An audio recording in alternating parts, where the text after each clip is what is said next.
Hello दोस्तों, मैं अनुज स्वागत करता हूं आपका अपने YouTube channel learn with AP में। आशा करते हैं आपकी तैयारी बेहतर चल रही होगी। आज हम डिस्कस करने वाले हैं हिंदी साहित्य का जो सेकंड पार्ट है उसको। इसमें हम टोटल रचनाओं को डिस्कस करेंगे, कौन सी रचना किसकी है या फिर कौन किसके लिए जाना जाता है, जो कि बेहद ही महत्वपूर्ण है। इस वीडियो से 100% एग्ज़ाम में क्वेश्चन आएंगे, तो वीडियो के अंत तक बने रहिए। पहला क्वेश्चन हम डिस्कस करते हैं, हिंदी साहित्य में प्रयोगवाद के प्रवर्तक का नाम है। हिंदी साहित्य में प्रयोगवाद में के प्रवर्तक का नाम है। ऑप्शन ए है Nirala, option B Agyeya, option C Pant या फिर ऑप्शन डी जयशंकर प्रसाद। तो दोस्तों, जो हिंदी साहित्य में प्रयोगवाद के प्रवर्तक हैं वो अज्ञे जी हैं, अतः इसका सही आंसर ऑप्शन बी होगा। नेक्स्ट क्वेश्चन है हमारा, मृगनयनी उपन्यास के रचनाकार हैं। मृगनयनी उपन्यास के रचनाकार हैं। ऑप्शन ए है Upendra Nath Ashk, option B Yashpal, option C Jainendra Kumar, option D Vrindavan Lal Verma. तो मृगनयनी उपन्यास के जो उपन्यासकार रचनाकार हैं वो दोस्तों वृंदावन लाल वर्मा हैं, अतः इसका सही आंसर ऑप्शन डी होगा। नेक्स्ट क्वेश्चन है हमारा, जायसी किस धारा के कवि हैं। जो मलिक मोहम्मद जायसी हैं वो किस धारा के कवि हैं। ऑप्शन ए ज्ञान मार्गी काव्य धारा, ऑप्शन बी प्रेमाख्यान काव्य धारा, ऑप्शन सी नाथपंथी काव्य धारा या फिर ऑप्शन डी रासक काव्य धारा। तो जो जायसी हैं वो दोस्तों प्रेमाख्यान काव्य धारा के कवि हैं, अतः इसका सही आंसर जो होगा वो ऑप्शन बी होगा। नेक्स्ट क्वेश्चन है हमारा, निम्नलिखित में से कौन सी पुस्तक प्रेमचंद द्वारा लिखित नहीं है। तो पहले देखते हैं हम कौन कौन सी पुस्तकें जो हैं वो प्रेमचंद द्वारा लिखित हैं, मुंशी प्रेमचंद द्वारा लिखित हैं। कायाकल्प मुंशी प्रेमचंद द्वारा लिखित है, जी हाँ। जय पराजय जो है दोस्तों वो भी मुंशी प्रेमचंद द्वारा लिखित नहीं है। जो रंगभूमि है वो मुंशी प्रेमचंद द्वारा लिखित है। और लास्ट है दोस्तों हमारे प्रेमाश्रम, ये भी जो है लिखित है मुंशी प्रेमचंद द्वारा, अतः जो इसका सही आंसर होगा वो जय पराजय होगा। जय पराजय दोस्तों श्याम नारायण पांडे द्वारा लिखित है। नेक्स्ट क्वेश्चन है हमारा, कितने पाकिस्तान नामक उपन्यास के लेखक हैं। कितने पाकिस्तान नामक उपन्यास के लेखक हैं। Option A Vidyapati, option B Kamleshwar, option C Satyaprakash Mishra या फिर ऑप्शन डी खुशवंत सिंह। तो जो कितने पाकिस्तान नामक उपन्यास के लेखक हैं वो दोस्तों कमलेश्वर हैं, अतः इसका सही आंसर ऑप्शन बी होगा। नेक्स्ट क्वेश्चन है हमारा, मैथिल कोकिल किसे कहा जाता है। मैथिल कोकिल किसे कहा जाता है। Option A Vidyapati, option B Amir Khusro, option C Chand Bardai या फिर ऑप्शन डी हेमचंद्र। तो जो मैथिल कोकिल है दोस्तों वो विद्यापति जी को कहते हैं, अतः इसका जो सही आंसर होगा वो ऑप्शन ए होगा। नेक्स्ट क्वेश्चन है हमारा, प्रकृति के सुकुमार कवि किसे कहा जाता है। प्रकृति के जो सुकुमार कवि हैं वो किसे कहते हैं। Option A Jaishankar Prasad, option B Sumitra Nandan Pant, option C Mahadevi Verma या ऑप्शन डी सूर्यकांत त्रिपाठी निराला। तो जैसा सभी को पता है दोस्तों, प्रकृति के जो सुकुमार कवि हैं वो सुमित्रा नंदन पंत जी को कहते हैं, अतः इसका जो सही आंसर है ऑप्शन बी के साथ जाएंगे। नेक्स्ट क्वेश्चन है हमारा, एक भारतीय आत्मा किसे कहा जाता है। एक भारतीय आत्मा किसे कहा जाता है। ऑप्शन ए है Jaishankar Prasad, option B Makhanlal Chaturvedi, option C Ramdhari Singh Dinkar या फिर ऑप्शन डी सुमित्रा नंदन पंत। तो जो एक भारतीय आत्मा है दोस्तों वो माखनलाल चतुर्वेदी जी को कहते हैं, अतः इसका सही आंसर ऑप्शन बी होगा। नेक्स्ट क्वेश्चन है हमारा, कथा सम्राट किसे कहा जाता है। ऑप्शन ए प्रेमचंद्र को, ऑप्शन बी जैनेन्द्र कुमार को, ऑप्शन सी अज्ञेय को या फिर ऑप्शन डी फणीश्वर नाथ रेणु को। तो जो कथा सम्राट है दोस्तों वो हम मुंशी प्रेमचंद जी को कहते हैं, इसका जो सही आंसर होगा वो ऑप्शन ए होगा। नेक्स्ट क्वेश्चन है हमारा, बाल चित्रण में कौन सा कवि श्रेष्ठ है। जो बालकों का चित्रण करने में कौन सा कवि श्रेष्ठ है। Option A Raskhan, option B Meerabai, option C Surdas या फिर ऑप्शन डी कबीरदास। तो जो बालकों का चित्रण करने में जो श्रेष्ठ कवि हैं वो दोस्तों सूरदास जी हैं, अतः इसका सही आंसर ऑप्शन सी होगा। नेक्स्ट क्वेश्चन है हमारा, निम्नांकित प्रश्न में दी गई रचना के अनुसार रचना के सही विकल्प का चयन कीजिए। यानी कि इसमें दे रखा है जो उर्वशी किसकी रचना है। रामधारी सिंह दिनकर, सुमित्रा नंदन पंत, सूर्यकांत त्रिपाठी निराला या फिर अज्ञेय। तो जो उर्वशी रचना है दोस्तों वो रामधारी सिंह दिनकर की है, अतः इसका सही आंसर ऑप्शन ए होगा। नेक्स्ट क्वेश्चन है हमारा, हिंदी की पहली कहानी लेखिका का नाम है। हिंदी की जो पहली कहानी लेखिका थी वो कौन थी? Option A Bang Mahila, option B Satyavati, option C Chandrakiran या फिर ऑप्शन डी चंद्रकांता। तो जो हिंदी की पहली कहानी लेखिका का नाम है वो दोस्तों बंग महिला है, अतः इसका जो सही आंसर है ऑप्शन ए होगा। नेक्स्ट क्वेश्चन है हमारा, खड़ी बोली के सर्वप्रथम लोकप्रिय कवि माने जाते हैं। खड़ी बोली के जो सर्वप्रथम लोकप्रिय कवि हैं वो कौन हैं? ऑप्शन ए रामधारी सिंह दिनकर या फिर ऑप्शन डी सूर्यकांत त्रिपाठी निराला, ऑप्शन सी मैथिली शरण गुप्त या ऑप्शन डी अयोध्या सिंह उपाध्याय हरिओद। तो जो खड़ी बोली के सर्वप्रथम लेखक कवि माने जाते हैं वो दोस्तों अयोध्या सिंह उपाध्याय हरिओद जी माने जाते हैं, अतः जो इसका सही आंसर होगा वो ऑप्शन डी होगा। नेक्स्ट क्वेश्चन है हमारा, फणीश्वर नाथ रेणु किसके लेखक हैं? फणीश्वर नाथ रेणु जो हैं किसके लेखक हैं? ऑप्शन ए गबन के, ऑप्शन बी गीतांजलि के, ऑप्शन सी मैला आंचल या फिर ऑप्शन डी कामायनी। तो जो फणीश्वर नाथ रेणु हैं वो मैला आंचल के लेखक हैं, अतः जो इसका सही आंसर है वो ऑप्शन सी होगा।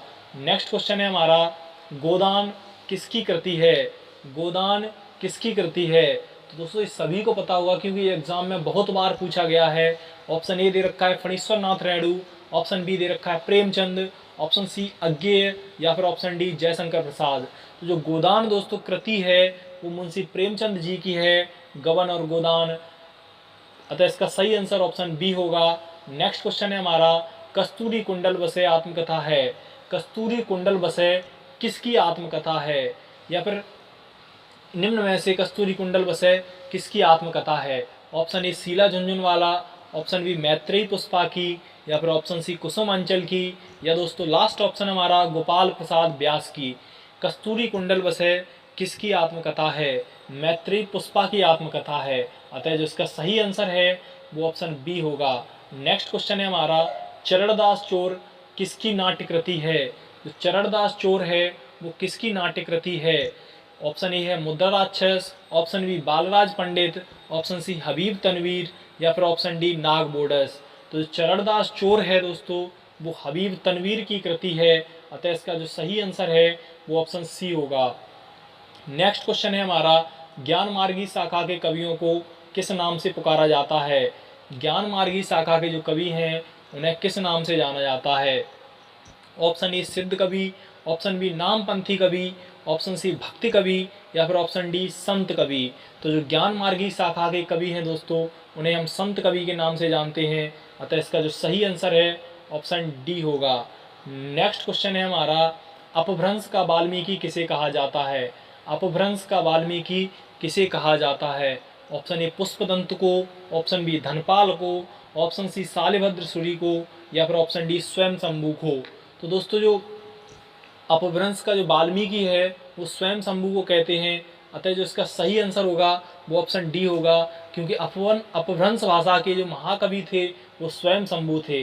नेक्स्ट क्वेश्चन है हमारा, चंद्रवरदाई किसके दरबारी कवि थे?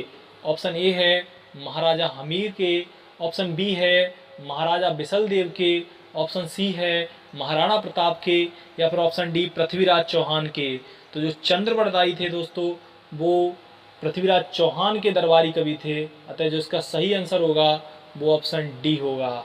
नेक्स्ट क्वेश्चन है हमारा, मलिक मोहम्मद जायसी को जायसी कहा जाता है। मलिक मोहम्मद जायसी को जायसी क्यों कहा जाता है? क्योंकि वे जायस गोत्र में पैदा हुए थे, ऑप्शन बी है जायस मत को मानने वाले थे, ऑप्शन सी जायस नामक स्थान के निवासी थे या फिर ऑप्शन डी इनमें से कोई नहीं। तो जो मलिक मोहम्मद जायसी थे उन्हें जायसी इसलिए कहा जाता था क्योंकि वे जायस नामक स्थान के निवासी थे। नेक्स्ट क्वेश्चन है हमारा, रीतकाल का वह कौन सा कवि है जो अपनी मात्र एक कृति से हिंदी साहित्य में अमर हो गया? रीतकाल के वे कौन से कवि हैं? ऑप्शन ए है Rahim Das, option B Matiram, option C Bihari Das, option D Dev. तो दोस्तों जो इसका सही आंसर होगा वो दोस्तों ऑप्शन सी होगा, जो बिहारी दास थे।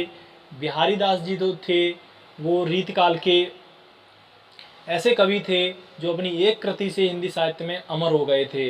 नेक्स्ट क्वेश्चन है हमारा, कठिन काव्य का प्रेत किस कवि को माना जाता है? कठिन काव्य का प्रेत किस कवि को कहा जाता है? ऑप्शन ए सेनापति को, ऑप्शन बी चिंतामणि को, ऑप्शन सी मतिराम को, या ऑप्शन डी केशवदास को। तो जो कठिन काव्य का प्रेत है दोस्तों, वो हम केशवदास जी को कहते हैं। अतः इसका जो सही आंसर है वो ऑप्शन डी होगा। नेक्स्ट क्वेश्चन है हमारा, द्विवेदी युग का नामकरण किसके नाम पर हुआ? द्विवेदी युग का जो नामकरण है वो किसके नाम पर हुआ? ऑप्शन ए है शांतिप्रिय Dwivedi, option B Mahavir Prasad Dwivedi, option C Hazari Prasad Dwivedi, या फिर ऑप्शन डी राम अवध द्विवेदी। तो दोस्तों जो द्विवेदी युग का नामकरण हुआ था वो महावीर प्रसाद द्विवेदी के नाम पर हुआ था। अतः जो इसका सही आंसर होगा वो ऑप्शन बी होगा, महावीर प्रसाद द्विवेदी के नाम पर द्विवेदी युग का नामकरण हुआ था। नेक्स्ट क्वेश्चन है हमारा, हिंदी प्रदीप के यशस्वी संपादक का नाम है। हिंदी प्रदीप के जो लेखक हैं, संपादक हैं, उनका नाम क्या है? Option A Radhakrishna Goswami, option B Balkrishna Bhatt, option C Ambika Datt Vyas, option D Lala Bhagwan Deen. तो दोस्तों जो हिंदी प्रदीप के यशस्वी संपादक हैं वो बालकृष्ण भट्ट जी हैं। अतः इसका सही आंसर ऑप्शन बी होगा। नेक्स्ट क्वेश्चन है हमारा, निम्नलिखित में से कौन सरस्वती पत्रिका के संपादक नहीं रहे?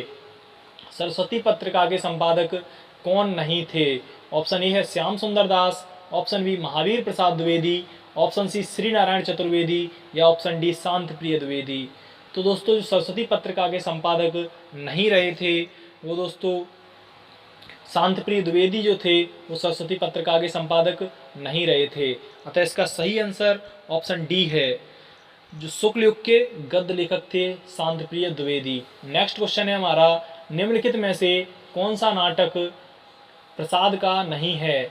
निम्नलिखित में से कौन सा नाटक जो है वो जयशंकर प्रसाद का नहीं है? ऑप्शन ए जन्मेजय का Nagyagya, option B Skandagupta, option C Dhruv Swamini, option D सिंदूर की होली। तो दोस्तों जो जयशंकर प्रसाद का नाटक नहीं है वो सिंदूर की होली नहीं है। सिंदूर की होली जो है लक्ष्मी नारायण मिश्र जी का नाटक है। अतः इसका सही आंसर ऑप्शन डी होगा। नेक्स्ट क्वेश्चन है हमारा, हिंदी साहित्य के आधुनिक काल को इस नाम से भी अभिहित किया जाता है, या फिर हिंदी साहित्य के जो आधुनिक काल है उसे और किस नाम से जानते हैं? ऑप्शन ए जीवनी काल, ऑप्शन बी पद्य काल, ऑप्शन सी संस्मरण काल, ऑप्शन डी गद्य काल। तो जो हिंदी साहित्य के जो आधुनिक काल है उसे हम गद्य काल के नाम से जानते हैं। अतः इसका जो सही आंसर है वो ऑप्शन डी होगा। धन्यवाद साथियों, आशा करते हैं आपने वीडियो पूरी देखी होगी और आप एग्जाम में भी काफ़ी अच्छा अटेम्प्ट करके आएंगे। धन्यवाद।